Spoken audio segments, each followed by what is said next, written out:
ಬೆಂಗಳೂರಿನ ಕಾವೇರಿ ಆಸ್ಪತ್ರೆಯ ಸಮೂಹದ ವತಿಯಿಂದ ಬನ್ನೇರುಘಟ್ಟ ಉದ್ಯಾನಕ್ಕೆ ಕೊಡುಗೆಯಾಗಿ ನೀಡಿದ ಆಂಬ್ಯುಲೆನ್ಸ್ ವಾಹನವನ್ನು ಅರಣ್ಯ ಇಲಾಖೆಯ ಪರವಾಗಿ ಅರಣ್ಯ ಜೀವಶಾಸ್ತ್ರ ಮತ್ತು ಪರಿಸರ ಸಚಿವ ಹಾಗೂ ಬೀದರ್ ಜಿಲ್ಲಾ ಉಸ್ತುವಾರಿ ಸಚಿವ ಈಶ್ವರ್ ಖಂಡ್ರೆ ಅವರು ಇಂದು ಬೆಂಗಳೂರಿನಲ್ಲಿ ಸ್ವೀಕರಿಸಿ ಉದ್ಯಾನದ ಕಾರ್ಯನಿರ್ವಾಹಕ ನಿರ್ದೇಶಕ ಸೂರ್ಯ ಸೆನ್ ಅವರಿಗೆ ಹಸ್ತಾಂತರಿಸಿದರು.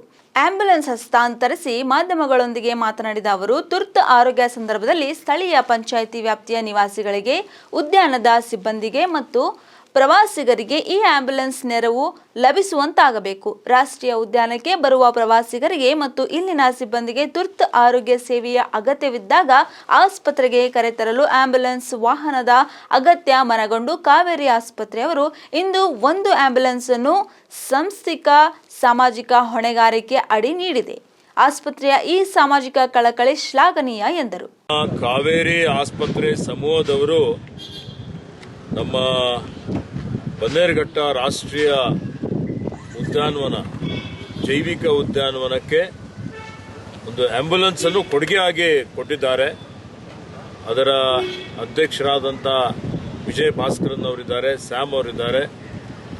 ಅವರಿಗೆ ನನ್ನ ಪರವಾಗಿ, ನಮ್ಮ ಇಲಾಖೆ ಪರವಾಗಿ ಹಾರ್ದಿಕ ಅಭಿನಂದನೆಗಳನ್ನು ಸಲ್ಲಿಸುತ್ತಾ ಇವತ್ತು ಆಂಬ್ಯುಲೆನ್ಸ್ ಅನ್ನು ನಾವು ನಮ್ಮ ಬನ್ನೇರುಘಟ್ಟ ಜೈವಿಕ ಉದ್ಯಾನವನದ ಎಕ್ಸಿಕ್ಯೂಟಿವ್ ಡೈರೆಕ್ಟರ್ ಆದಂಥ ಸೂರ್ಯ ಸೇನ್ಗೆ ಬಹಳ ಹರ್ಷದಿಂದ ಹೆಮ್ಮೆಯಿಂದ ಹಸ್ತಾಂತರ ಮಾಡ್ತಾ ಇದ್ದೇನೆ. ಜೈವಿಕ ಉದ್ಯಾನವನ ಅತ್ಯಂತ 70ರಲ್ಲಿ ಪ್ರಾರಂಭ ಆಗಿ 74ರಲ್ಲಿ ರಾಷ್ಟ್ರೀಯ ಉದ್ಯಾನವನ ಅಂತ ಹೇಳಿ ಘೋಷಣೆಯಾಗಿ ಇವತ್ತು ನಾವು ನೋಡ್ತಾ ಇದ್ದೇವೆ. ಅಲ್ಲಿ ಸುಮಾರು ಹುಲಿ ಸಫಾರಿ ಇದೆ, ಚಿರತೆ ಸಫಾರಿ ಇದೆ, ಕರಡಿ ಸಫಾರಿ ಇದೆ.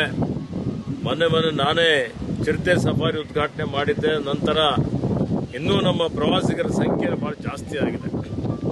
ಇವತ್ತು ಮಹಿಳೆಯರು ಬರ್ತಾರೆ, ಅಲ್ಲಿ ಮಕ್ಕಳು ಬರ್ತಾರೆ, ಬೇರೆ ರಾಜ್ಯದಿಂದ ಜನ ಬರ್ತಾರೆ. ಇದು ಆಕರ್ಷಣೀಯ ಒಂದು ಕೇಂದ್ರವಾಗಿ ಅಭಿವೃದ್ಧಿ ಆಗ್ತಾ ಇದೆ. ಹೀಗಾಗಿ ಅಲ್ಲಿ ಸುಮಾರು ಜನ ಸಿಬ್ಬಂದಿಗಳು ಅಲ್ಲಿ ಸೇವೆನೂ ಮಾಡ್ತಾ ಇದ್ದಾರೆ.